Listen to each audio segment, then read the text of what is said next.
Shalom Bapak Ibu saudara sekalian. Ya, saya bersyukur ada di tempat ini. Terima kasih untuk kesempatannya ya Pak Alex dan semua pengurus hamba Tuhan di tempat ini. Saya bersyukur dan saya permisi membuka masker walaupun saya terlihat lebih ganteng kalau pakai masker. Nah, tema kita malam hari ini adalah fenomena manusia akhir zaman. Wah, luar biasa ya temanya. Kalau saya ingat-ingat semua undangan pelayanan saya, sangat jarang saya diundang sebuah gereja bicara tentang akhir zaman. Biasanya bicaranya tentang yang lain-lain, tentang akhir zaman itu sangat jarang sekali. Biasanya kalau pas susah, menderita dan sebagainya, itu baru bicara tentang akhir zaman. Atau di adijasa misalnya begitu. Bicaranya tentang Yerusalem baru, bicaranya tentang langit dan bumi yang baru. Tapi hari ini temanya tentang akhir zaman.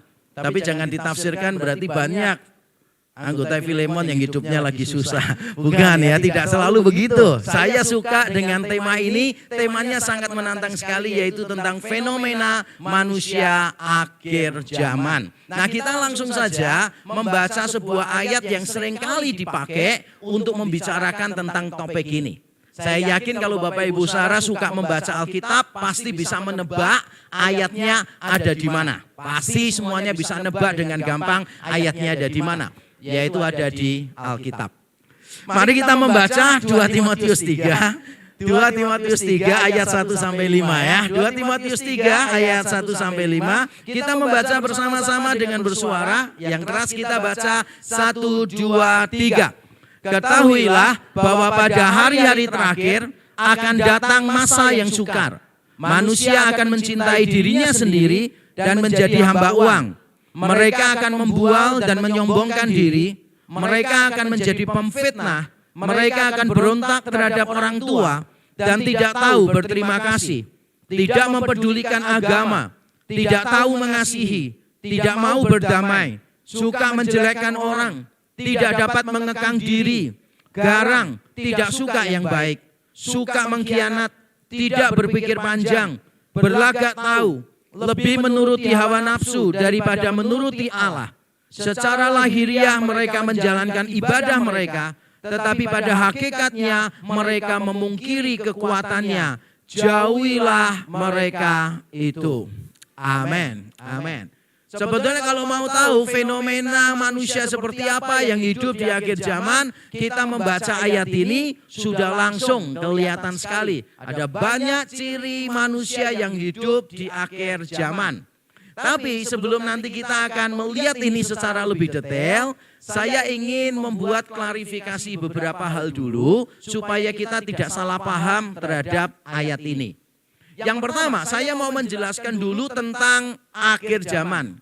Kalau misalnya saya tanya Bapak Ibu saudara sekalian, kira-kira akhir zaman itu kapan? Kan kita temanya fenomena manusia akhir zaman ya.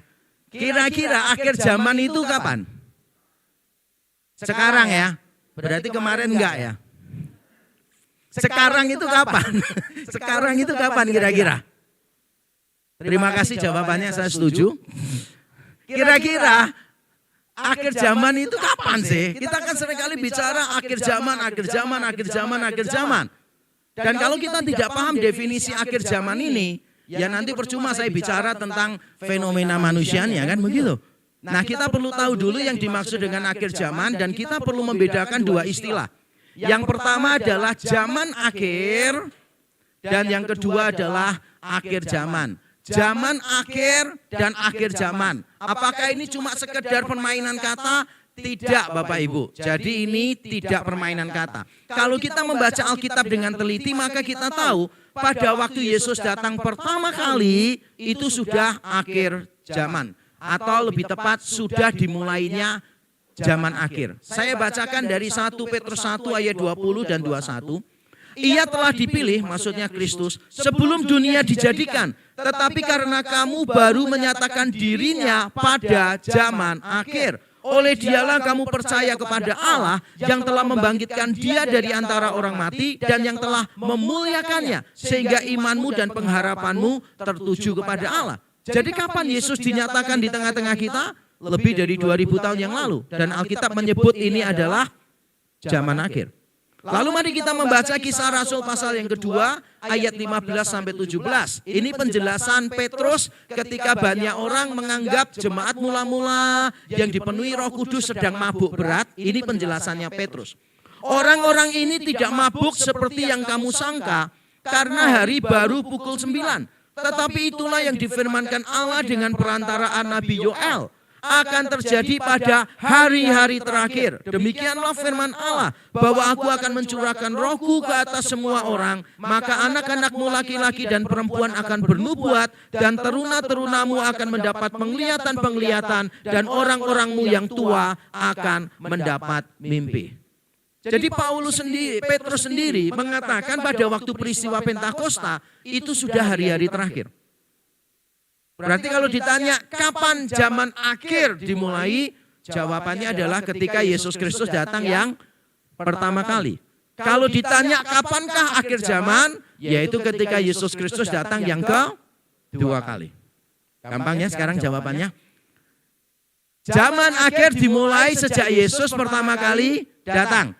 Dan zaman akhir ini nanti akan menjadi akhir zaman pada waktu Yesus datang yang kedua kali.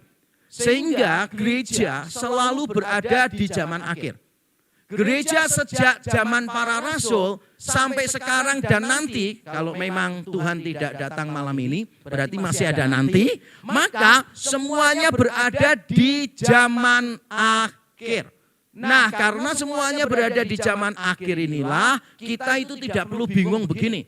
Katanya datang, mana akhir zaman, mana akhir zaman. Karena Alkitab selalu memberitahu zaman akhir itu sudah dimulai pada waktu Yesus datang pertama kali. Makanya ketika Yesus menubuatkan tentang kehancuran Yerusalem, kehancuran bait Allah misalnya, kalau kita nanti baca Alkitab di Matius 24, Yesus menubuatkan tentang kehancuran Yerusalem dan bait Allah, itu sudah digenapi tahun 70 Masehi. Dan Yesus menjadikan itu tanda juga sebagai tanda zaman akhir. Jadi zaman akhir itu dari dulu sampai sekarang kita masih berada di zaman akhir dan kita tidak tahu kapan Tuhan akan datang kedua kali. Kita baru tahu nanti kalau kita memperhatikan semua tanda-tandanya. Nah, yang nanti kita akan pelajari bersama-sama. Itu klarifikasi pertama Bapak Ibu supaya kita tidak salah paham tentang akhir zaman dan zaman akhir. Nah, klarifikasi yang kedua yang saya mau sampaikan adalah ternyata ciri-ciri manusia yang disebutkan tadi, jangan sampai kita berpikir itu adalah orang-orang dunia. Oh, ini orang-orang dunia nih, semuanya ciri-ciri tadi. Ini orang-orang dunia. Ternyata bukan. Nah, kalau ini orang dunia, gak usah nunggu zaman akhir. Dari zaman bahula dulu, ada nggak orang yang hamba uang? Banyak tetap. Ada nggak orang yang suka fitnah? Zaman dulu. Dari dulu sudah ada. Lah terus untuk apa dituliskan di sini? Kita perlu memahami manusia yang disebutkan di ayat 1 sampai 5. Saya meyakini berdasarkan konteks yang ada, bukan berbicara tentang orang-orang dunia, tetapi orang-orang yang mengaku dirinya Kristen, orang-orang yang bersentuhan dengan kekristenan, tetapi gaya hidupnya duniawi. Saya ulang sekali lagi, yang sedang dibicarakan di 2 Timotius 3 ayat 1 sampai 5, bukan orang-orang dunia, tetapi orang-orang Kristen yang hidupnya duniawi. Orang-orang Kristen yang tidak sungguh-sungguh. Kok saya tahu dari mana? Mari kita lihat analisa konteksnya sama-sama. Nah, kalau kita membaca saudara di dalam pasal yang kedua bagian yang terakhir yaitu pasal 2 ayat 16 sampai 26, maka kita akan menemukan di sana konteksnya adalah kesesatan. Jadi konteksnya itu tentang orang-orang Kristen yang sesat. Yang nanti akan melahirkan orang-orang semacam ini di dalam gereja, gitu maksudnya. Jadi konteksnya itu bukan tentang orang-orang yang tidak mengenal Allah. Konteksnya bukan tentang orang-orang dalam tanda kutip kafir, non-Yahudi, yang tidak mengenal Allah, yang hidupnya sembarangan. Bukan. Konteksnya adalah ada orang yang termasuk di dalam kekristenan, yang mengajarkan ajaran sesat dan hidupnya sembarangan. Itu di pasal 2 ayat 17 sampai 26. Jadi di akhir pasal yang kedua. Lalu di pasal 3 kita ketemu ayat kita tadi. Kemudian di pasal 3 ayat yang kelima juga ada ciri-cirinya. Yaitu orang ini kesalehannya palsu. Mereka kelihatannya beribadah tetapi menyangkali kuasa ibadah. Loh, bukan mereka yang tidak beribadah loh.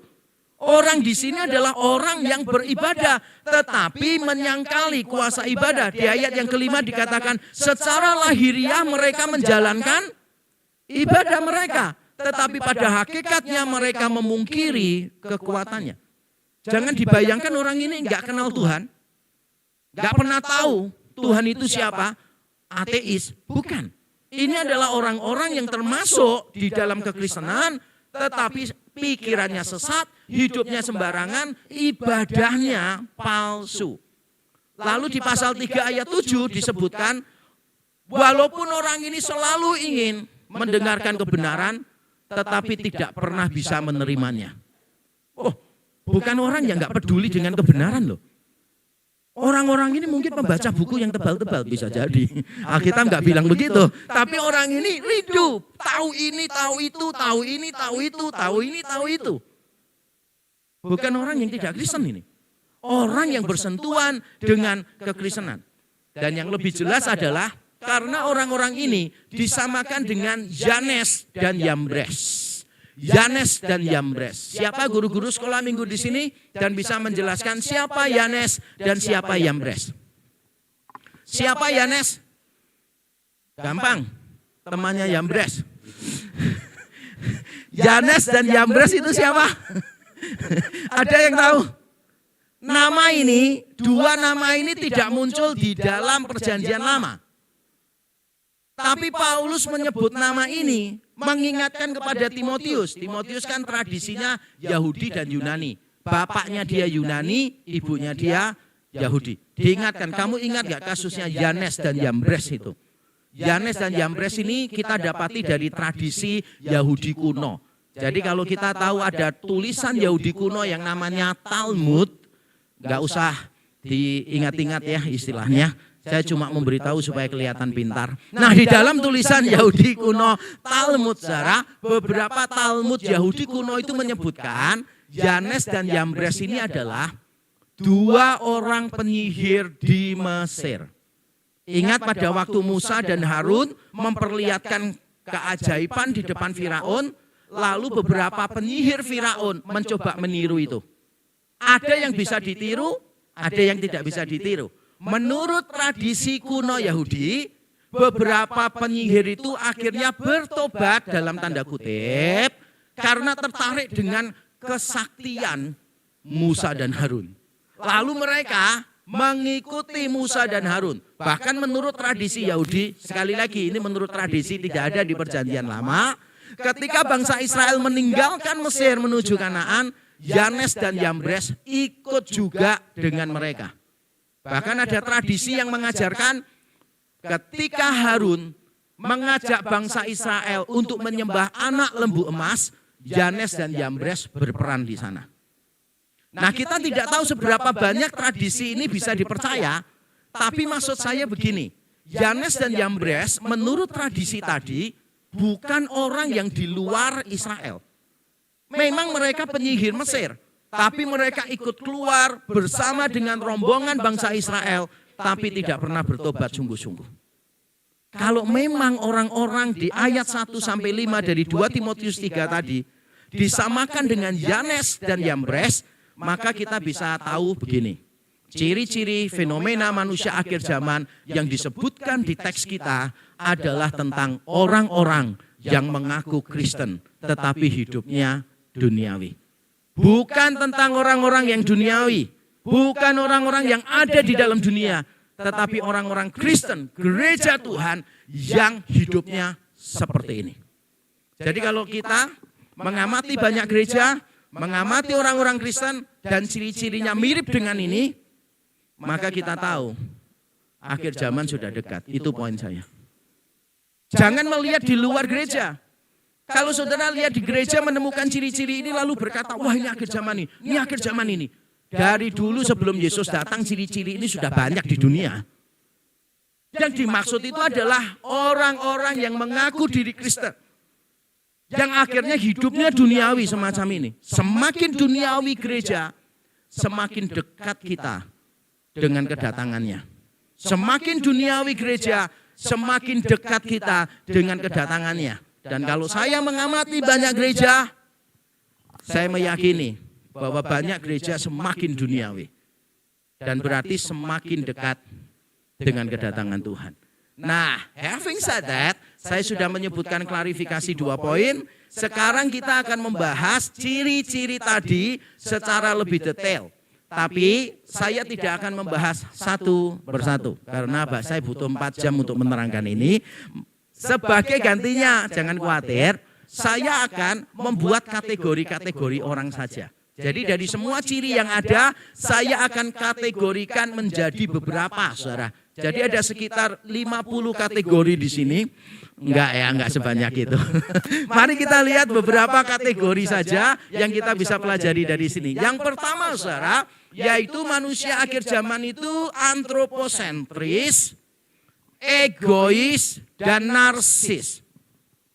Dikatakan demikian, manusia di sini sekali lagi ingat ya, orang-orang yang mengaku dirinya Kristen, yang berkaitan dengan kekristenan. Manusia akan mencintai dirinya sendiri, menjadi hamba uang, mereka akan membual, menyombongkan diri. Manusia akan mencintai dirinya sendiri lebih daripada yang lain, manusia akan membual dan menyombongkan diri. Saudara, apakah fenomena ini bisa kita temukan di gereja-gereja di antara orang-orang Kristen? Wah, gampang sekali kita menemukannya. Jadi saya mau cerita sedikit tentang perubahan budaya. Mungkin agak sedikit sulit, tapi saya coba sederhanakan ya Bapak Ibu supaya kita bisa paham dengan lebih baik. Bapak Ibu tahu tentang sebuah istilah gerakan zaman baru? Siapa di sini yang pernah mendengar istilah gerakan zaman baru? Ada ya yang pernah mendengar New Age Movement. Nah, gerakan zaman baru itu muncul sekitar 1960-an setelah dunia dilanda Perang Dunia Pertama dan Perang Dunia Kedua. Manusia dulu sebelum peperangan itu sangat suka dengan sains dalam arti semua yang objektif. Semuanya objektif, teknologi. Maka manusia sangat menyukai ilmu pengetahuan. Tapi setelah terjadi peperangan PD1 dan PD2, maka manusia kecewa dengan sains dalam tanda kutip. Ternyata sains yang digadang-gadang menjadi penyelamat manusia, kebenaran objektif yang digadang-gadang adalah segala-galanya, ternyata tidak menyelesaikan masalah. Lalu seperti pendulum di jam dinding, kalau terlalu ditarik di sini objektif, kecewa, lepas jadinya apa? Subjektif. Nah, gerakan zaman baru muncul di situ sebagai ekstrim satunya dan menawarkan begini. Yang paling penting itu diri kita sendiri. Yang paling penting semuanya serba subjektif, bukan objektif. Mungkin ini benar buat kamu nggak apa-apa, buat aku yang benar ini. Jadi tidak usah berdebat, satu sama lain kita saling terima. Dan gerakan zaman baru berjumpa dengan yang namanya postmodernisme. Maafkan, malam ini saya memakai beberapa istilah. Ketika gerakan zaman baru New Age Movement berjumpa dengan yang disebut postmodernisme yang sangat menekankan subjektivitas orang, maka manusia sangat berfokus kepada dirinya sendiri. Manusia menjadi manusia yang sangat berfokus pada dirinya sendiri. Saya kasih contoh beberapa mitos modern saja supaya kita lebih paham. Pernah nggak kita mendengar istilah begini, lu gue yang penting lu nggak nyenggol gue. Sering ya dengar gitu ya. Untuk apa bahagiaku diurusin orang lain? Pernah? Ini semua adalah mitos-mitos di dalam postmodernisme. Dan postmodernisme bertumbuh dengan baik karena berjumpa dengan sahabat karibnya, yaitu gerakan zaman baru. Itulah sebabnya yang paling memprihatinkan menurut saya adalah beberapa pikiran dari gerakan zaman baru dibawa masuk di dalam gereja oleh pendeta-pendeta. Loh, buktinya apa Pak? Jangan asal menuduh. Misalnya nih, ada pendeta terkenal dari Amerika yang berapa kali diundang ke Indonesia. MC inisialnya. Dia ngomong begini, kamu adalah Allah. Adam dan Hawa gambar Allah, dan dulu Adam dan Hawa berdiri di hadapan Allah, tidak lebih kurang, tidak lebih dari Allah. Wow, keren banget. Lalu ada inisial BH yang juga berapa kali diundang di Indonesia. Dia berkata begini, we are little gods. Kita ini Allah-Allah kecil. Walaupun akhirnya dia minta maaf di depan televisi Amerika beberapa dekade yang lalu, tapi setelah permintaan maafnya, dia kembali mengulang kesalahan yang sama ketika dia mengatakan Yesus itu ketika jadi manusia, dia itu benar-benar manusia. Dia bukan Allah. Yesus bisa melakukan semuanya itu karena Roh Kudus yang menyertai Yesus. Tanpa Roh Kudus, Yesus gak bisa berbuat apa-apa. Lalu dia bilang, kita ini gak kurang dari Yesus karena sama-sama manusia. Pernah nggak dengar istilah begini nih? Kalau nggak pernah dengar nama-nama tadi nggak apa-apa ya. Saya mau tanya gini, pernah nggak dengar pendeta ngomong gini? Apapun yang saudara katakan akan menjadi kenyataan. Dengan iman, whatever you say it will happen. Pernah dengar itu? Perkataanmu punya kuasa. Kalau engkau ngomong ini terjadi akan terjadi. Pernah dengar ya? Lalu dikasih label, itu iman kepada Tuhan. Itu bukan iman, itu ajaran gerakan zaman baru. Gerakan zaman baru mengajarkan dalam diri kita itu ada hakikat keilahian. Kita ini sebetulnya Allah-Allah kecil. Sehingga apapun yang kita katakan bisa jadi kenyataan. Apapun yang kita pikirkan akan jadi kenyataan. Ingat pendeta terkenal yang mengajarkan visualisasi kalau mau berdoa. Kalau minta jodoh harus dibayangkan jodohnya kayak apa. Kalau mau minta mobil harus dibayangkan warnanya, mereknya, dan sebagainya. Wah, setelah bayangkan semua dikasih sama Tuhan. Tanpa mesin. Karena dia nggak menguasai mesin. Nggak bisa bayangkan mesinnya kayak apa. Minta perempuan gini-gini dikasih sama Tuhan. Cantik apa segala macam gitu. Tanpa organ dalam. Karena dia bukan dokter. Dia nggak bisa memvisualisasi semuanya. Saudara, kalau saudara mendengar khotbah-khotbah semacam itu, apapun yang saudara visualisasikan, impian saudara akan jadi kenyataan. Itu gerakan zaman baru sih. The power of the mind. The power of words. Itu bukan ajaran Alkitab. Tapi sudah masuk di dalam gereja. Sehingga manusia itu dianggap sebagai pribadi yang kuat. Beberapa influencer selebgram di Indonesia, beberapa juga saya kenal, selalu ngomongnya begini nih. Anda hebat. Anda hebat. Karena Anda sudah melewati pandemi ini. Anda hebat karena Anda berani berkata-kata positif. Wow, itu bukan ajaran Alkitab. Itu gerakan zaman baru. Manusia telah dijadikan pusat. Manusia menjadi narsis, dirinya sendiri paling penting. Manusia menjadi egois. Tanda pertama kira-kira sudah terjadi enggak? Yang kedua ya sekarang ya, yang kedua. Manusia itu menjadi materialistis dan konsumeris. Dikatakan manusia akan mencintai dirinya sendiri dan menjadi hamba uang. Coba perhatikan ya. Saya ini kumpul dengan teman-teman hamba Tuhan. Suatu ketika itu saya ditelepon. Teman-teman lama lagi di Surabaya nih. Kamu nggak mau ketemu tah? Nah saya tahu sih itu bukan ajakan. Tapi itu permintaan supaya saya yang traktir makan. Saya sudah tahu saudara, karena saya sudah pernah dikorbankan oleh mereka. Jadi mau ketemu enggak? Mau ketemu. Terus istri saya bilang gini, kamu bawa duit deh yang lebih. Siapa tahu kamu yang harus bayarin mereka. Loh, yang ngajak loh, orang lain. Maksud saya yang bayar? Ya yang ngajak itulah yang bayar. Istri saya selalu bilang sudah bawa duit lebih aja. Setelah makanan semua siap di restoran itu, yang ngajak saya langsung, kita berdoa ya, saya yang pimpin. Lalu dia pimpin doa. Tuhan terima kasih engkau mengumpulkan kami. Terima kasih engkau menyediakan makanan bagi kami semua. Melalui hambamu pendeta Yakub Trihandoko. Ada namaku disebut di situ.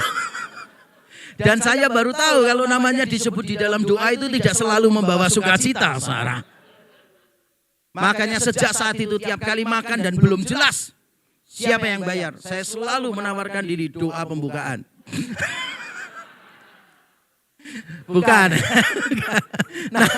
Nah saya akhirnya oke kan lah. Saya ngomong ya sudah deh kumpul aja ya di satu tempat. kumpul, saya sudah siap lah, saya bayarin aja ya kan gitu. Terus akhirnya waktu saya datang saya kecewa banget dengan pertemuannya. Kenapa? Ketika kumpul pertanyaan teman-teman saya itu aneh. Coba saudara ya jawab ya. Seandainya hamba Tuhan ketemu, sudah lama nggak ketemu, lalu ketemu, tanyanya apa kira-kira? Pelayanannya kayak apa bener ya? Ya, pelayanannya kayak apa? Kamu lain? Enggak, pertanyaan teman-teman saya enggak gitu. Pertanyaan teman saya gini, Yakob, kamu sekarang pakai mobil apa? Sampai saya nolak gini. Saya heran dengan pertanyaan itu. Sebelum saya jawab, teman saya satunya tanya, kamu sekarang sudah punya rumah sendiri atau masih milik gereja? Saya langsung ngomong gini, teman-teman, kita ini pertemuan hamba Tuhan ya. Bukan pertemuan mantan dealer mobil atau agen properti ya. Sungguh. Beberapa teman saya yang lama gak ketemu saya, kalau ketemu saya itu langsung, wah kamu sekarang sukses ya, jadi hamba Tuhan. Terus saya tanya, kok tahu aku sukses? Punya rumah sendiri, diundang khotbah ke sana kemari terkenal sampai luar negeri katanya. Sekolahnya dari luar negeri gitu kan ya. Wah pengikut medsosnya banyak gitu. Saya lihat ke dia dan saya bilang, gila ya, kriteria keberhasilanmu duniawi banget sih. Siapa tahu di akhir zaman, kamu tuh lebih mulia daripada saya sebetulnya. Siapa bilang pendeta lebih terkenal, lebih berkenan di hadapan Tuhan? Siapa bilang pendeta lebih sukses, lebih berkenan di hadapan Tuhan? Enggak.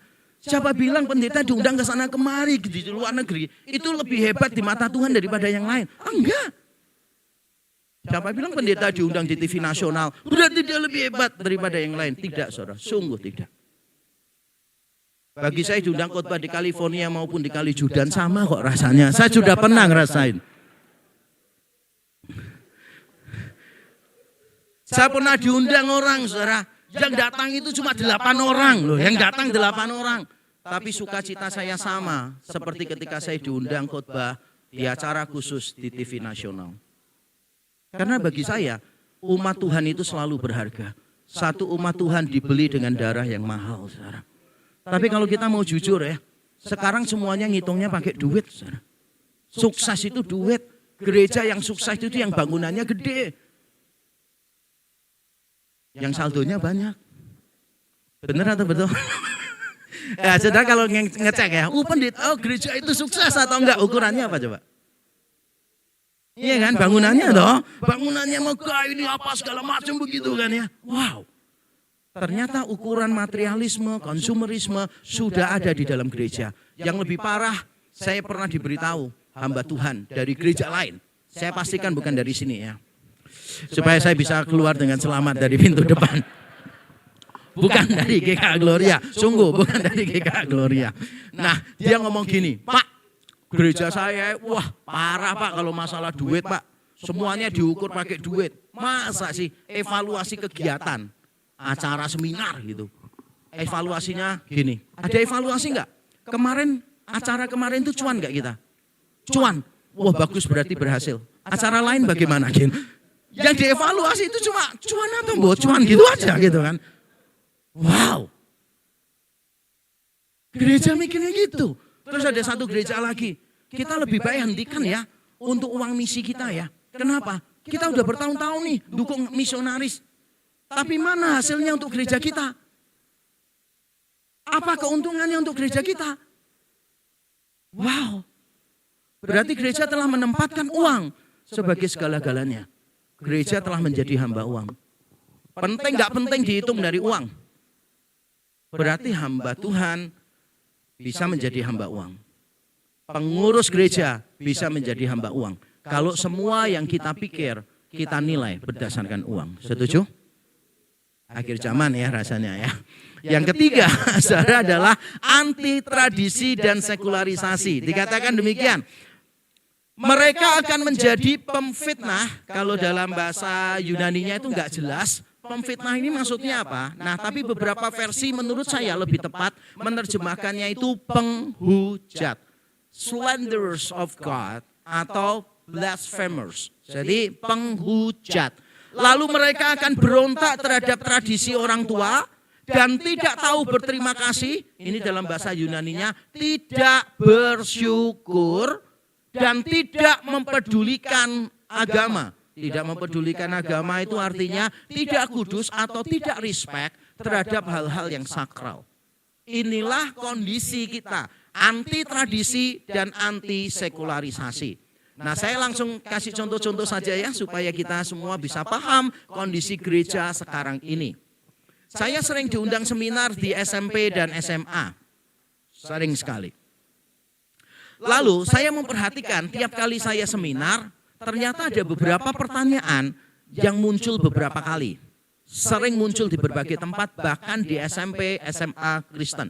Bapak Ibu jangan kaget kalau saya beritahu pertanyaannya. Dulu waktu kita muda, berarti saya mengakui kalau sekarang sudah tidak muda. Dulu waktu kita muda, pertanyaannya kan begini ya. Pertanyaannya kan begini nih. Pak, menurut Alkitab, ini boleh atau tidak boleh? Benar ya pertanyaan kita gitu ya. Menurut Alkitab ini boleh atau tidak boleh? Sekarang pertanyaan anak-anak muda enggak begitu. Padahal mereka Kristen loh. Pertanyaannya begini. Pak, bisa enggak Bapak menilai homoseksualitas LGBTQIA++ tanpa Alkitab? Karena tidak fair. Alkitab kan itu punya kita, orang Kristen. Banyak LGBTQ yang bukan Kristen. Enggak fair kalau dinilainya pakai kitab suci kita. Bapak bisa membuktikan enggak homoseksualitas salah tanpa Alkitab? Loh itu pertanyaannya. Pernah dengar anak muda tanyanya gini, Pastor mau tanya, oh ya tanya apa? Tuhan itu kok narsis megalomaniak ya? Narsistis, megalomaniak, menciptakan manusia supaya memuji dirinya sendiri. Narsis enggak? Loh, anak-anak muda. Anak-anak muda bisa langsung tanya kepada saya gini, Pastor, jangan suka menghakimi orang lain. Di seminar. Dan waktu itu seminar LGBTQIA. Anak muda itu ada yang tanya, Pastor, why are you judging us? Karena mereka itu memperkenalkan diri. Ini anak-anak muda ya. Waktu tanya itu mereka berenam berdiri dan mereka ngomong, kami dari LSM ini, pendukung LGBTQIA. Dan mereka langsung di depan hampir 1.000 orang.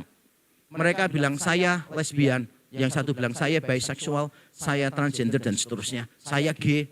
Lalu mereka bilang begini, Pastor, why are you judging us? Keren banget ya. Di depan hampir 1.000 orang. Lalu saya bilang, oh terima kasih untuk pertanyaannya. Dan saya menghargai keberanian kalian untuk mengekspos diri kalian di depan banyak orang. Keren, cool. Sekarang saya jawab pertanyaan kalian. Kan gitu kan ya. Itu pendekatannya nggak bisa. Kamu kurang ajar ya. Gitu kan ya. Kamu nggak bisa ngomong lebih halus lagi. Kamu kalau mau jadi gara-gara jangan di sini dong, di luar gitu kan. Kamu pikir 6 orang bisa menang lawan saya gitu kan. Enggak lah, nggak bisa kayak begitu. Saya ngomong terima kasih untuk keberaniannya, terima kasih untuk pertanyaannya. Saya suka nih anak-anak muda yang kritis gini. Lalu saya jawab pertanyaan. Saya bilang begini, kenapa kamu menganggap saya menghakimi kamu? Saya tanya balik. Karena pastor menganggap kami salah. Oh oke. Jadi karena saya menganggap kalian salah, berarti saya menghakimi kalian. Iya dong. Menurut kalian sikap saya benar atau salah? Ya salah. Apakah kalian sedang menghakimi saya? Mereka diam. Terus saya ngomong gini, saya yakin kalian tidak menghakimi saya. Tenang mereka. Cuma kalian tidak tahu bahwa kalian salah. Sekarang ini anak-anak muda pertanyaannya begitu. Anak-anak muda sangat jarang tanya, Pak menurut Alkitab? Enggak, sungguhan enggak. Tradisi ditolak, orang tua ditolak. Orang tua bisa apa sih? Makanya kita ini kalau dengan anak harus mengerti dunianya anak. Supaya kita bisa memenangkan hatinya anak, saudara. Ada beberapa orang tua bilang gini, Pak anak saya loh Pak, enggak mau diajak jalan Pak kalau sudah remaja pemuda gitu. Terus yang lain bilang, mana ada anak remaja pemuda suka jalan sama orang tuanya. Saya noleh, ada kok. Anak saya dua-duanya laki-laki. Tiap kali ada film baru selalu ngajak mama papanya nonton. Anak saya kalau ada kafe baru, Pak ada kafe baru mau nyoba tak. Anak saya bilang, Pak kita udah lama loh gak main basket bareng. Saya main basket bersama anak-anaknya, teman-temannya anak-anak saya.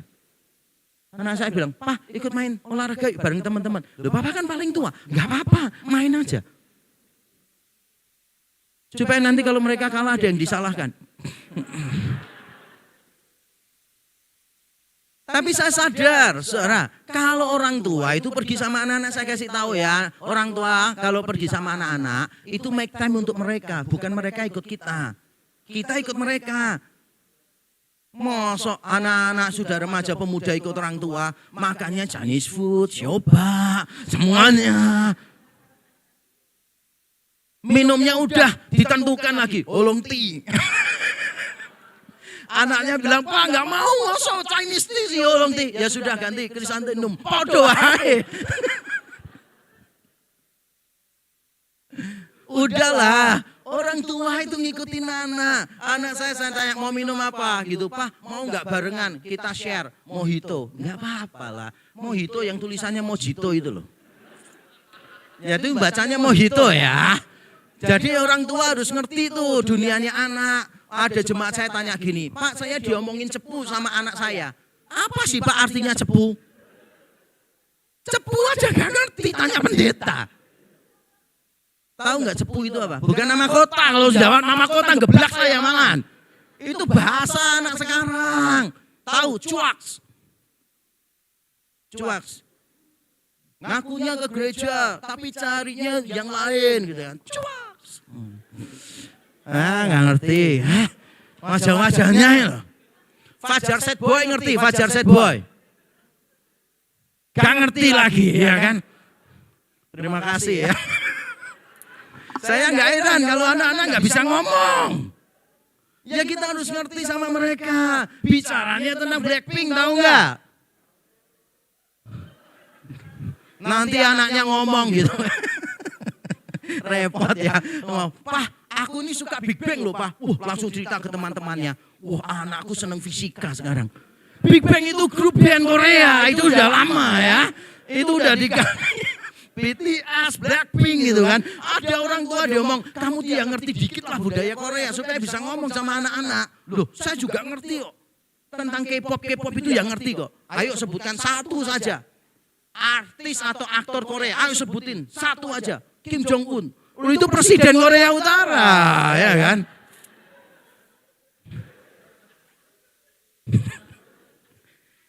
Jadi generasi muda sekarang itu sudah ada tendensi untuk anti otoritas. Sekarang yang punya otoritas gak berani untuk memenangkan mereka gitu loh. Gak berani masuk di dunianya mereka supaya bisa membimbing mereka. Saya bersyukur anak saya mau tahu apapun tidak cari di Google. Selalu tanya papanya. Saya cukup dekat dengan anak-anak saya dan saya bersyukur. Anak-anak saya 2 laki-laki kuliah semua di Amerika. Tiap hari mereka fit call dengan mamanya, fit call dengan papanya. Saya bersyukur. Dan itu tidak terjadi klik begitu, tidak. Kita spend time untuk anak-anak. Belajar memahami pergumulan anak-anak seperti apa. Yang keempat, saya harus langsung pindah poin keempat ya. Karena saya lihat banyak wajah yang sudah penuh penyesalan dan dosa. Poin keempat, yaitu kurang mampu membangun relasi sosial. Ya, dikatakan demikian ayat 3. Tidak tahu mengasihi, tidak mau berdamai, suka menjelekkan orang, tidak dapat mengekang diri, garang, tidak suka yang baik, suka mengkhianat. Inilah profil anak-anak sekarang, saudara. Bahkan di dalam gereja pun yang semacam ini ada. Tidak tahu mengasihi, tidak peduli dengan yang lain. Ibadah pokoknya datang saya dengan Tuhan. Setelah itu emangnya gue pikirin. Pernah nggak nyoba ketika kita ibadah duduk sebelah kita orang yang kita nggak kenal terus kenalan? Pernah? Pernah ya? Selalu nggak kenalan? Waktu duduk nggak kenal gitu kenalan? Nggak.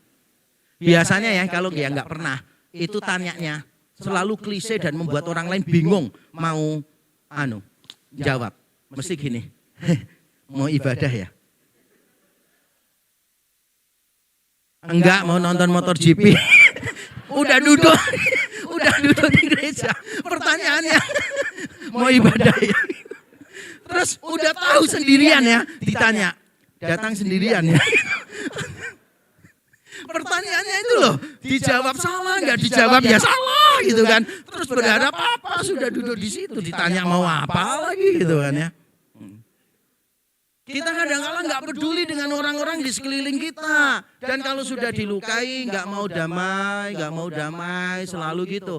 Dan bahkan di gereja ya, kalau pihak ini dengan pihak ini bertengkar gitu. Kadang-kala solusinya gini, ya sudah dua-duanya jangan ditemukan di satu komisi. Komisinya ini yang satunya lagi. Udah jangan ditemukan. Nanti kalau dia nggak cocok dalam pelayanan, sudah jangan dijadikan satu tim pelayanan. Jadi tetap mereka musuhan nggak apa-apa. Yang penting memuliakan Tuhan. Kenapa nggak didudukkan dan diomongin? Salah kamu, dua-duanya salah. Kenapa? Karena kamu harus belajar mengampuni, ambil inisiatif untuk berdamai. Saya diundang seminar keluarga, saudara, retreat di satu gereja. Lalu setelah seminar ada ibu-ibu tanya, Pak saya mau tanya. Terus dia mulai nangis. Wah saya sudah sadar, wah ini pasti dalam bahaya nih, mesti masalah ini. Terus dia bilang gini, Pak gini loh Pak, saya itu mau tanya ya Pak tentang suami saya ini. Suaminya di sebelahnya. Ini tanya atau curhat? Terus suaminya marah besar lagi. Suaminya itu berdiri, dia gebrak meja, dia bilang, urusan rumah tangga ngapain kamu ngomong di sini? Itu kan ya. Wah panitianya bingung kan. Terus datangnya ke saya, Pak minta maaf Pak ya, minta maaf. Apakah perlu diselesaikan aja Pak, dihentikan aja Pak? Saya bilang gampang, let me handle the situation, gampang, saya bisa. Oh ya silakan Pak Yakub yang handle. Terus saya bilang gini, Pak terima kasih ya Bapak berani terbuka dengan kemarahannya Bapak. I appreciate that gitu. Nah kalau boleh saya tahu kenapa Bapak sangat marah dan kenapa Bapak tidak mau istri Bapak mencari solusi? Tahu jawabannya suaminya Pak? Saya sudah tanya belasan pendeta Pak, saya tahu jawabannya mereka Pak. Selalu jawabannya itu sama. Oh kalau boleh tahu Pak jawabannya pendeta-pendeta itu apa? Selalu ngomong gini, saya benar, istri saya tidak salah. Di rumah kami lanjut perang terus Pak. Yang satu benar, yang satu nggak salah. Terus saya ngomong gini, Pak jawaban saya beda nanti Pak. Makanya nanti kalau Bapak nggak keberatan, setelah acara saja kita bertiga ngomong ya Pak ya. Langsung dia gini, saya mau tahu dulu jawabannya Bapak apa. Terus langsung saya ngomong gini, Pak, istri Bapak menurut saya salah. Dia manggut-manggut. Bapak lebih salah. Terus setelah acara ketemu saya mereka. Lah sekarang bagaimana sih? Orang nggak mau berdamai dibiarkan di gereja. Nggak bisa dong. Sudah dibiarkan, nggak didamaikan, terus dibiarkan melayani Tuhan terus. Nanti di atas panggung angkat tangan, Tuhan kasih-Mu ajaib. Ajaib apa? Ngampuni nggak bisa. Noleh aja nggak bisa, nyapa aja nggak bisa kok. Berarti kita menciptakan orang-orang munafik di dalam gereja, nggak bisa. Saya pernah ngadepin situasi gitu. Ada pelayan di gereja saya ngomong gini, Pak saya nggak mau digabung sama dia. Kenapa? Saya nggak suka sama dia. Loh dia nggak ada masalah sama kamu. Iya tapi saya nggak suka sama dia. Oh oke. Kalau gitu kamu nggak akan gabung sama dia. Oke Pak. Saya pelayanannya apa? Kamu nggak pelayanan. Kamu butuh konseling sih. Loh iya benar. Pertumbuhan rohanimu lebih penting daripada pelayananmu. Buat apa melayani tapi rohaninya nggak pernah benar di hadapan Tuhan.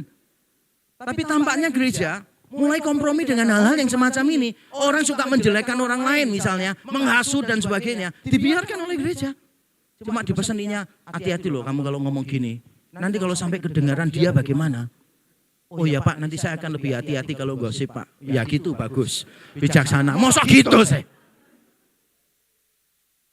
Gak bisa dong. Ada itu pelayan di gereja saya tuh. Dulu banget ya, dulu banget.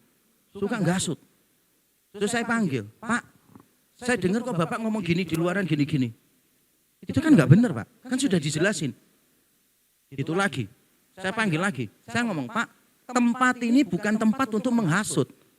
Kalau Bapak suka menghasut, jangan di tempat ini. Saya keberatan. Gereja harus didirikan di atas dasar firman Tuhan. Saya tidak ingin memberi racun, virus masuk di dalamnya. Karena nanti bisa merusak semuanya. Tapi dalam kenyataannya banyak nggak sih penggosip di gereja?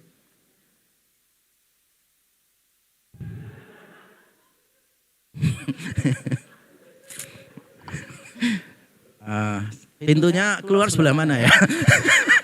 Oke. Yang kelima.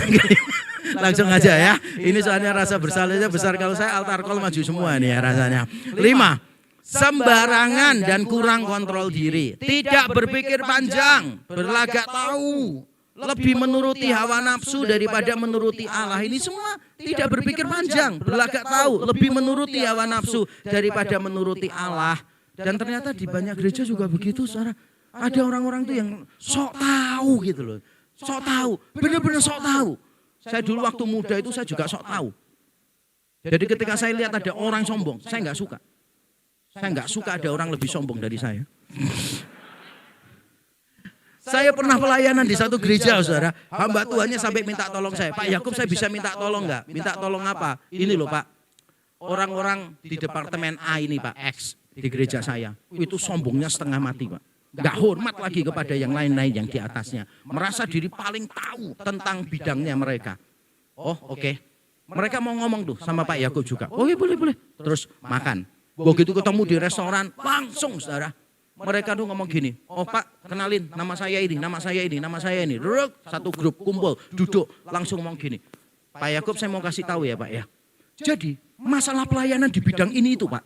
Itu dari bahasa Latin Pak sebetulnya Pak. Bahasa Latinnya ini. Dan kita sebagai gereja itu kan harus gini. Jangan ngomong 25 menit non-stop. Saya seolah-olah mendengarkan kuliah lagi dari dia. Dan dengan nada yang sombong dia cerita semua seolah-olah cuma dia yang tahu dan saya tidak tahu apa-apa. Lalu saya membuat shock terapi dengan dia dan saya bilang terima kasih untuk kuliahnya 25 menit. Terus dia bilang, oh enggak Pak saya enggak ngajarin Pak Yakub loh. Enggak loh. Saya bilang terima kasih. Cuma kamu perlu tahu sih, sejak saya usia 18 tahun saya sudah tahu semua yang kamu ngomong. Ngerti maksud saya? Banyak orang tuh sok tahu, gak mau dikritik oleh orang lain. Merasa diri paling benar. Gak pernah mau tanya sama yang lain gitu loh saudara. Saya bersyukur, saya ini dulu sombong luar biasa saudara. Puji Tuhan sekarang. Saya sombong tapi gak merasa. Puji Tuhan, Tuhan itu hancurkan terus kesombongan saya, kesombongan demi kesombongan. Sehingga saya menjadi orang yang mudah belajar dari orang lain. Saya kalau dikritik orang lain, saya itu belajar untuk mendengar kritikan orang.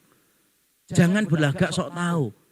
Saya cerita satu pengalaman saya ya, supaya Bapak Ibu Saudara itu ngerti perjalanan seorang hamba Tuhan seperti apa. Saya pernah diundang khotbah di hotel yang bagus, di antara pengusaha-pengusaha. Setelah saya khotbah, saya diajak makan di situ oleh beberapa pengusaha yang muda-muda gitu kan. Dan mereka tuh suka sekali dengan khotbah saya, suka banget. Mereka memuji saya dan seterusnya. Wah saya waktu itu masih muda kan gitu. Jadi saya senang kalau dipuji. Tiba-tiba ada satu pengusaha yang senior banget. Dia masuk dan ngomong gini. Nimen tadi yang khotbah mana? Ini ya. Terus langsung ngomong gini. Nimen tahu nggak? Wah ini sudah jadi Kristen puluhan tahun.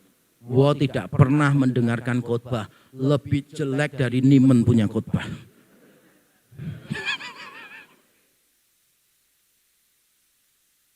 Yang saya lakukan apa? Saya mempersilahkan, kalau nggak keberatan silahkan duduk. Saya ambil catatan, Susuk kasih masukan apa saya catat. Terus dia ngomong saya catat, dia ngomong saya catat, dia ngomong saya catat. Yang lain nggak terima, saya ngomongin jangan, nggak apa-apa. Saya bukan cuma butuh pujian, saya lebih perlu kritikan dari orang. Mungkin kita nggak setuju dengan penilaiannya dia, tapi mesti ada beberapa penilaian dia yang akan membuat kita menjadi pribadi yang lebih baik. Tiap kali saya seminar, saya selalu tanya hamba Tuhan yang setempat, ada masukan nggak untuk saya? Ketika saya membuat apapun, saya tanya. Bahkan ketika saya membuat PowerPoint slide khotbah, saya tanya jemaat saya yang desain grafis, ada masukan nggak? Untuk warna, pemilihan font, desain, dan seterusnya. Jangan jadi orang yang sok tahu. Kalau diomongin malah yang ngomongin dijadikan musuh. Harusnya bersyukur kalau dikritik. Saya selalu mengajarkan rekan-rekan pelayanan saya. Kalau kamu dikritik jemaat bersyukur. Satu, berarti jemaat memperhatikan kamu. Benar ya? Kedua, berarti mereka mengasihi kamu. Yang ketiga, berarti mereka percaya kamu masih bisa berubah. Kalau mereka sudah nggak peduli apapun yang kamu lakukan, benar salah orang nggak tahu dan nggak mau tahu, berarti engkau di dalam masalah yang besar. Bersyukur kalau ada orang yang mau menegur kita. Amin. Yang terakhir, ciri-cirinya adalah getol dengan spiritualitas palsu. Ayat 5, secara lahiriah mereka menjalankan ibadah mereka, kesalehan mereka lebih tepatnya, tetapi pada hakikatnya mereka memungkiri kekuatannya, yaitu kekuatan dari kesalehan tadi. Jauhilah mereka itu. Nah, saya ingin menyinggung tentang satu isu, yaitu gini. Spiritual but not religious. Pernah dengar istilah itu? SBNR, spiritual but not religious. Rohani tetapi tidak religius. Spiritual tapi tidak religius. Maksudnya apa? Maksudnya begini. Orang-orang yang tidak mau terafiliasi, terikat dengan aliran teologi tertentu, gereja tertentu atau agama tertentu. Bagi mereka pokoknya kesalehan spiritualitas itu tentang dirinya sendiri. Misalnya tiba-tiba menyatu dengan alam, duduk semedi, merasakan hembusan angin, lalu menyatu dengan semesta. Pernah dengar gak istilah itu? Lalu gini kan, semesta akan membela saya. Itu gerakan zaman baru, dan ternyata itu muncul dari mulutnya orang-orang Kristen. Ada orang-orang yang kelihatannya spiritual tapi tidak pernah mengalami kekuatan dari kesalehannya. Kenapa? Karena kesalehannya bukan kesalehan yang benar. Kelihatannya spiritual, tapi sebetulnya duniawi. Saya berapa kali di khotbah mengatakan begini, pendeta-pendeta yang paling getol bicara tentang dunia roh, ternyata adalah pendeta-pendeta yang gaya hidupnya paling duniawi. Kalau ngomong sih, malaikat, penglihatan, bisikan, membuat dan sebagainya. Gaya hidupnya semuanya branded semua. Dan dipamerkan di medsos sengaja, supaya orang lain tahu. Ada satu hamba Tuhan tuh, sampai pengusaha cerita ke saya tuh sampai mau muntah Pak dengerin hamba Tuhan si A gitu Pak. Wah, kenapa Bu? Mosok saya undang khotbah di tempat saya, dia tuh mamerkan sabuknya dia. Yang ada tulisannya H itu loh. Saya ini dari dulu kepengen punya sabuk merek ini.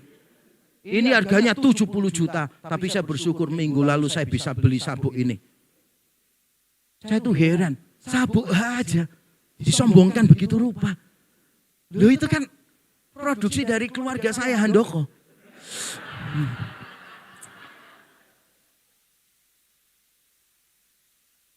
Gitu aja disombongkan gitu. Tapi kalau bicara tentang Roh Kudus, paling hebat gitu kan ya. Kalau bicara tentang Roh Kudus belum ngomong dia sudah dengar, ngerti nggak maksud saya? Enggak deh, kerohanian nggak kayak begitu deh. Kerohanian tidak kayak begitu. Nah ini semua adalah manusia akhir zaman. Dan apa yang harus kita lakukan dengan cepat ya? Dengan cepat adalah ini. Jauhilah mereka itu. Jauhi mereka itu. Nah kemudian kita bingung. Cara jauhinya bagaimana? Masa kita nggak berteman sama mereka? Mereka ada di kantor kita, di sekolah kita, ada di dekat kita. Masa kita menjauhinya begitu? Ini dia dengan cepat. Saya akan berikan solusinya oleh Paulus juga di akhir pasal yang ketiga. Jadi kan tadi 2 Timotius 3 ayat 1-5 itu semua persoalannya. Lalu Paulus memberikan solusinya dengan cepat di ayat 14 dan 15. Yang pertama solusinya adalah berpegang teguh pada Injil Kristus yang benar. Ayat 14 saudara.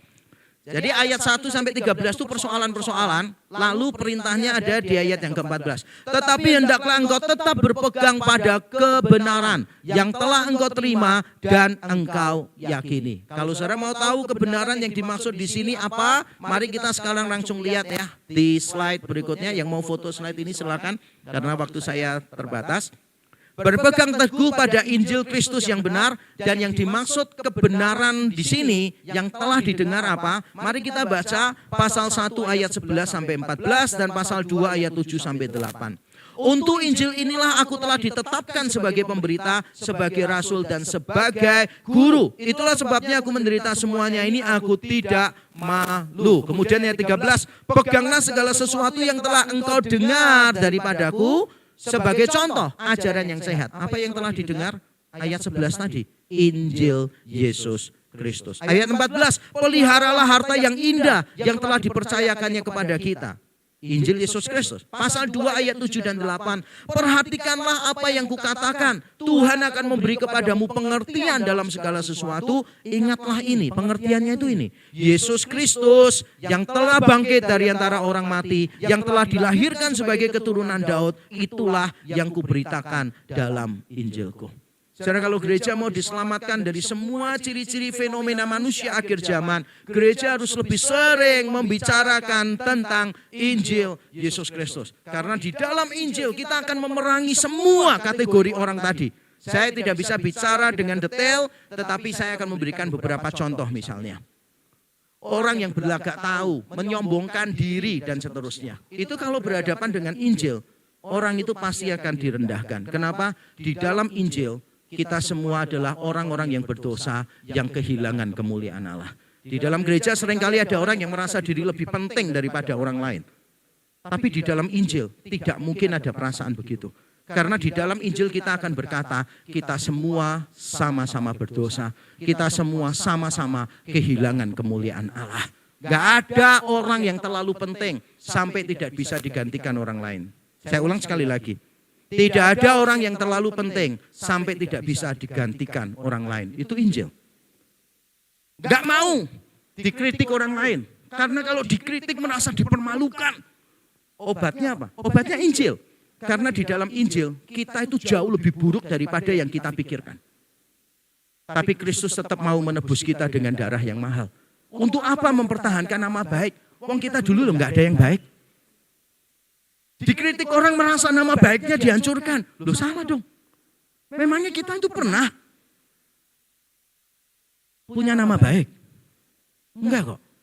Dulu kita itu hancur-hancuran, gak ada yang baik di mata Allah. Tapi Allah menerima kita apa adanya. Makanya di Instagram saya bertahun-tahun yang lalu saya tulis begini.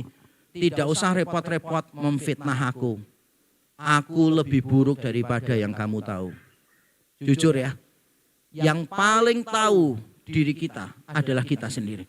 Dan ketika kita mau jujur, kita melihat diri kita sebagai orang yang paling menjijikkan di alam semesta. Setuju nggak?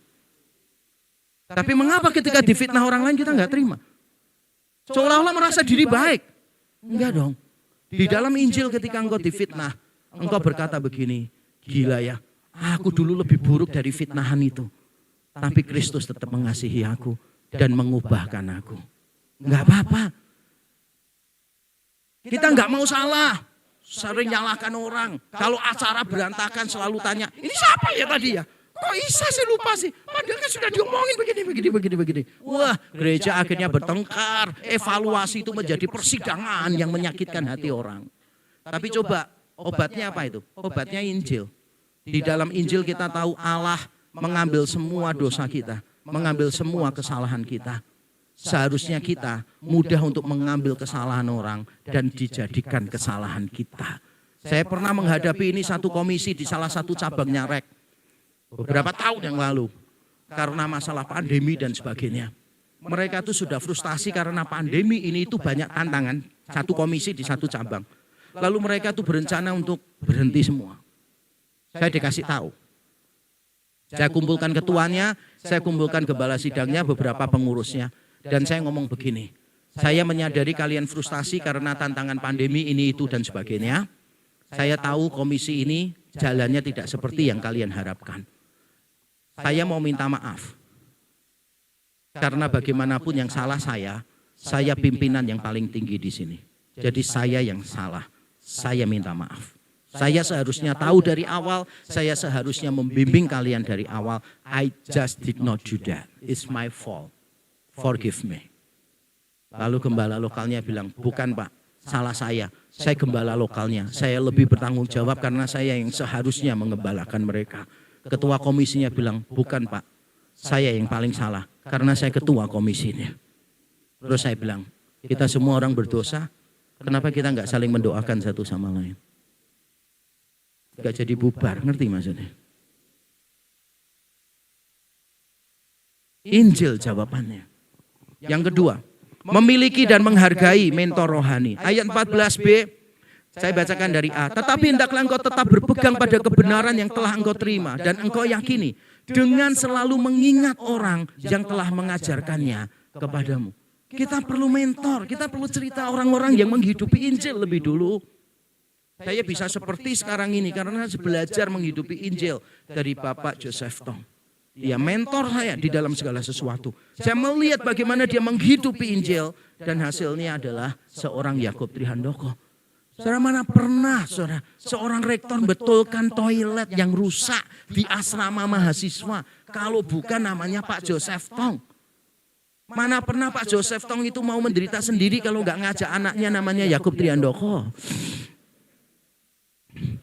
Yakub, ikut Pak Tong. Kemana Pak Tong? Ke asrama yang itu. Betulkan toilet. Katanya rusak sudah berhari-hari. Saya bilang, Pak Tong, suruh mahasiswa betulkan toilet itu gampang. Gak ada yang bisa. Buktinya berhari-hari kayak gitu. Udah kamu bantu Pak Tong. Saya ke sana. Baru mau masuk asramanya, baunya nggak karu-karuan. Begitu saya buka gini, permisi ya, saya buka klosetnya. Semuanya, macam-macam warna ada di situ, sudah kering semuanya. Pak Tong langsung lepaskan jasnya, masukin dasinya di antara kancing, kemudian lengannya digulung gitu. Langsung, saya sudah tahu what to do. Saya bersihkan semuanya itu. Saya dengan Pak Tong betulkan klosetnya, akhirnya bisa lagi di flash. Saya belajar bagaimana orang merendahkan dirinya. Saya belajar namanya orang meletakkan jabatannya, meletakkan gelar akademisnya, meletakkan semua kebanggaannya, melakukan hal-hal yang kotor untuk menjadi berkat bagi orang lain. Saya bersyukur punya mentor, dan kita semua perlu mentor-mentor yang demikian. Supaya tidak teoritis saja, tapi ada mentornya. Yang saya tunjukkan slide berikutnya ya, mentor pentingnya itu di sini. Pasal 1 ayat 4 dan 5. Dan apabila aku terkenang akan air matamu yang kau curahkan, aku ingin melihat engkau kembali supaya penuhlah kesukaanku. Sebab aku teringat akan imanmu yang tulus ikhlas, yaitu iman yang pertama-tama hidup di dalam nenekmu Lois dan di dalam ibumu Yunike, dan aku yakin hidup juga di dalam dirimu. Ingat tuh mentor-mentornya, mamahnya, emaknya.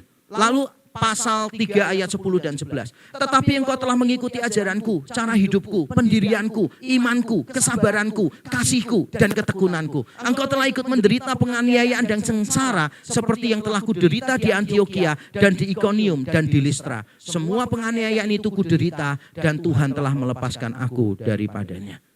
Mentor, sekali lagi mentor. Timotius punya mentor, ibunya, neneknya punya mentor, Paulus. Dan yang terakhir sekali adalah mengingat kebenaran kitab suci yang kristosentris. Saya bacakan ayat 15. Ingatlah juga, pasal 3 ayat 15, ingatlah juga bahwa dari kecil engkau sudah mengenal kitab suci yang dapat memberi hikmat kepadamu dan menuntun engkau kepada keselamatan oleh iman kepada Yesus Kristus. Membaca kitab suci dari perspektif Injil.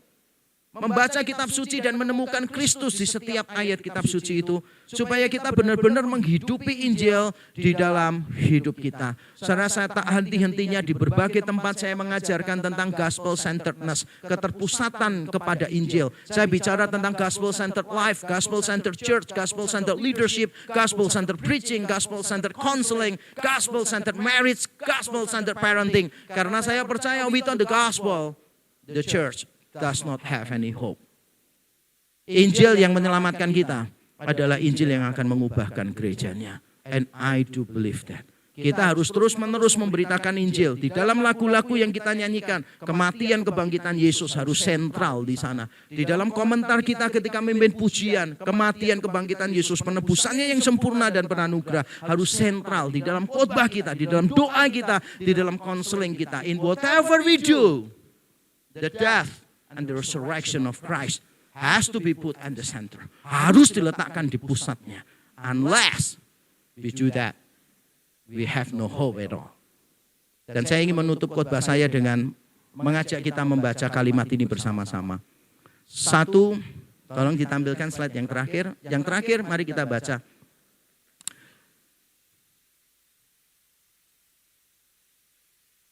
Bisa. Oh sudah, yang di sini belum ya. Oh ya. Lain ya spesifikasinya. Oke, thank you. Mari kita baca bersama-sama. 1, 2, 3. Kondisi moral gereja yang buruk tidak mungkin diatasi hanya dengan memberitakan nasihat yang baik. Gereja dan dunia membutuhkan kabar baik. Dengarkan saya baca sekali lagi untuk Bapak Ibu Saudara. Kondisi moral gereja yang buruk tidak mungkin diatasi hanya dengan memberitakan nasihat yang baik. Gereja dan dunia membutuhkan kabar baik. Yang dibutuhkan gereja adalah Injil, kuasa kematian Yesus, kuasa kebangkitan Yesus. Bukan nasihat-nasihat, bukan tambahan aturan-aturan. Manusia itu berdosa, natur kita lemah. Persoalan kita bukan tidak tahu, tapi tidak mau tahu. Persoalan kita itu bukan ignorance, tapi rebellion. Makanya yang bisa mengubahkan kita, hati kita, hanya kuasa Injil Yesus Kristus. Saya percaya Injil yang menyelamatkan kita semua adalah Injil yang sama, yang memberi kita kekuatan untuk terus berubah, dan berubah menjadi seperti Kristus. Mari kita tunduk kepala, kita berdoa.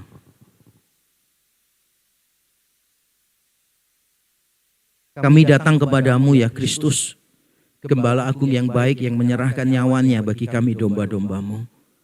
Kami datang dengan penuh malu, umatmu yang mendengarkan maupun hambamu yang menyampaikan. Kami datang kepadamu mengaku bahwa kami adalah orang-orang yang berdosa, orang-orang yang gagal. Kami seringkali tidak hidup mencerminkan nilai-nilai Injil. Hidup kami tidak beda dengan orang-orang dunia. Kami seringkali sama dengan manusia-manusia akhir zaman yang disebutkan di dalam teks kami hari ini. Tuhan, kami mohon ampun di hadapan-Mu. Dan kami berdoa kiranya kami terus diingatkan dengan kematian dan kebangkitan Kristus. Diingatkan dengan penebusan Kristus yang sempurna dan beranugerah bagi kami orang-orang yang berdosa. Kiranya Injil itu benar-benar merembesi seluruh hidup kami, keputusan kami, pikiran kami, perasaan kami, apapun yang kami lakukan. Biarlah Injil itu yang terus membentuk hidup kami ya Tuhan. Kami bersyukur, kami menyerahkan hidup kami ke dalam tangan Kristus yang sudah menyelamatkan kami. Dan kami percaya Kristus yang sudah menyelamatkan kami adalah Kristus yang akan mengubahkan hidup kami. Terpujilah nama-Mu ya Tuhan. Di dalam nama-Mu yang kudus kami berdoa dan kami bersyukur. Amin. Tuhan memberkati kita.